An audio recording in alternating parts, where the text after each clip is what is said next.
Merci, Monsieur le maire.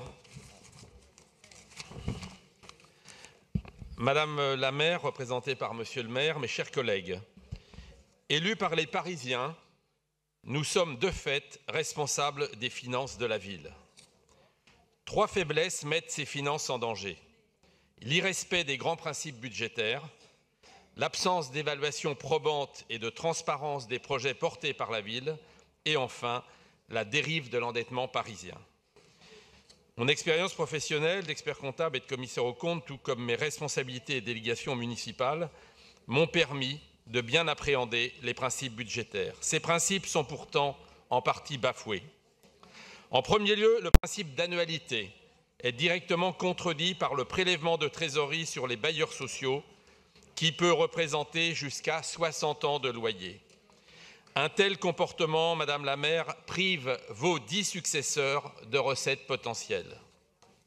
Cette remarque vaut également pour la dette. La règle d'or des collectivités locales impose de n'affecter la dette qu'au financement d'investissements. En doublant pratiquement la dette depuis votre arrivée, 3,5 milliards début 2014 et 7 milliards en 2020, avec un investissement sous-exécuté, l'endettement contribue à financer les dépenses courantes de la ville.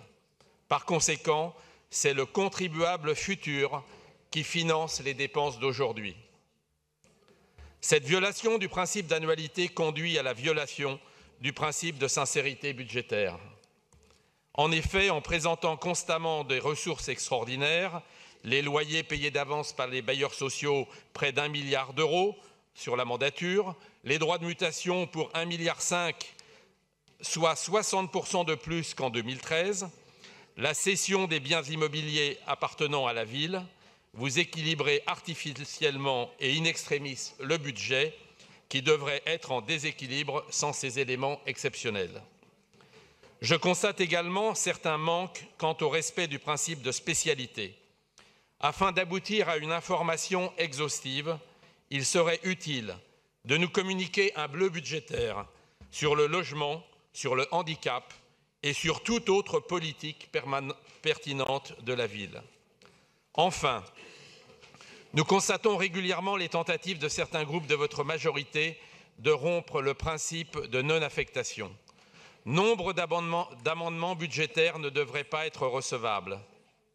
Outre qu'ils sont souvent mal gagés, ils visent à affecter durablement des recettes qui ont pourtant vocation à être versées indistinctement au budget, avant que nous, élus de Paris, puissions en décider la répartition lors du vote des dépenses du budget.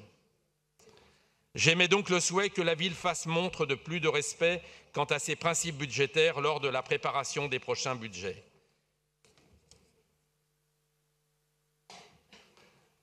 Alors que l'État s'est doté de procédures de suivi et d'évaluation modernes, la ville de Paris pâtit d'un manque d'évaluation de ses politiques.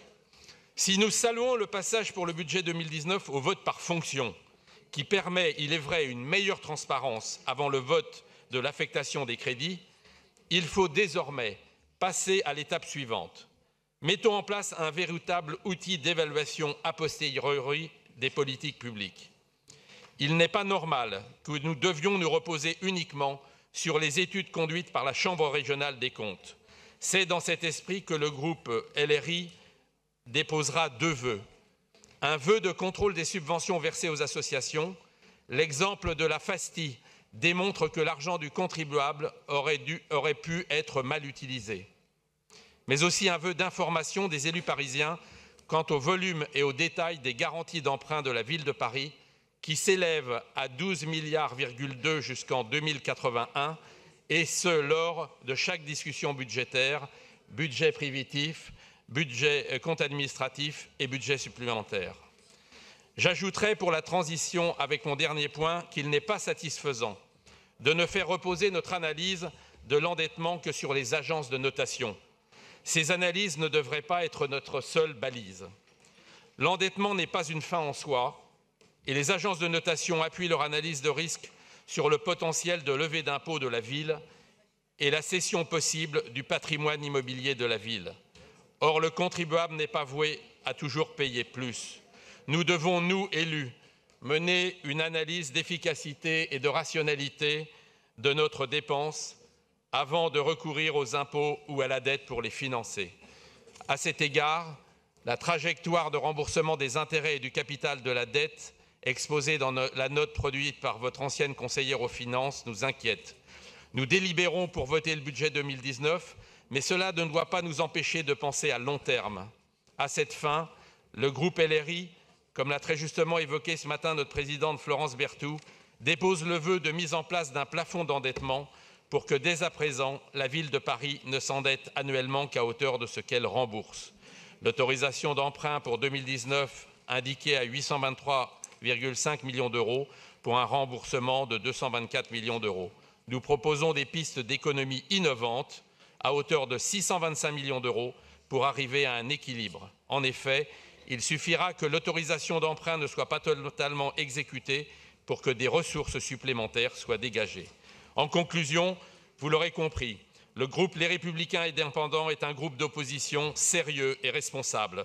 Les trois arguments que je viens de détailler, respect des principes budgétaires, renforcement de l'évaluation a posteriori et rationalisation de l'endettement, nous permettront tous ensemble d'assainir la gestion financière de la ville, d'améliorer la mise en place des politiques publiques, mais aussi de mieux informer le citoyen sur l'utilisation de ces impôts dans le budget au service du bien commun. Je vous remercie.